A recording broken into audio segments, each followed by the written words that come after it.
So we talk about social media. I think it's important to understand that kids haven't changed, right?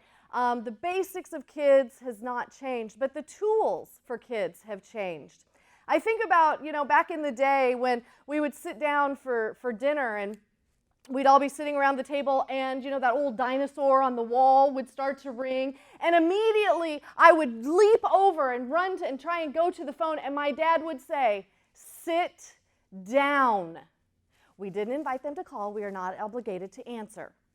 Over and over, I can remember hearing that. And so you know that you've hit that pinnacle of parenthood when you hear your parent's voice come out of your mouth.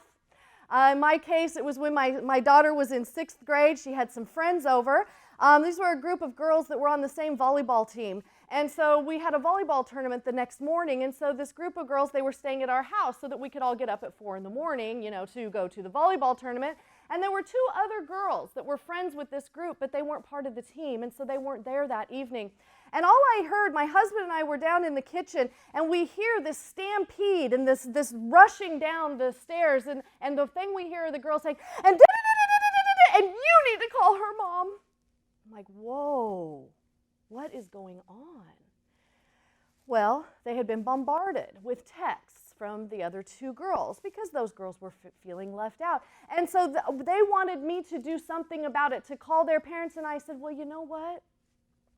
Why don't you go ahead and put your phones in the cell phone basket a little bit early and just don't respond? And my daughter looks at me and she says, well, that's rude. And this is where I hear my parents' voice come out of my mouth, and I say, you didn't invite them to text. You're not obligated to answer. But see, we have to be intentional about teaching these things because those natural filters are gone. Our kids are still the same.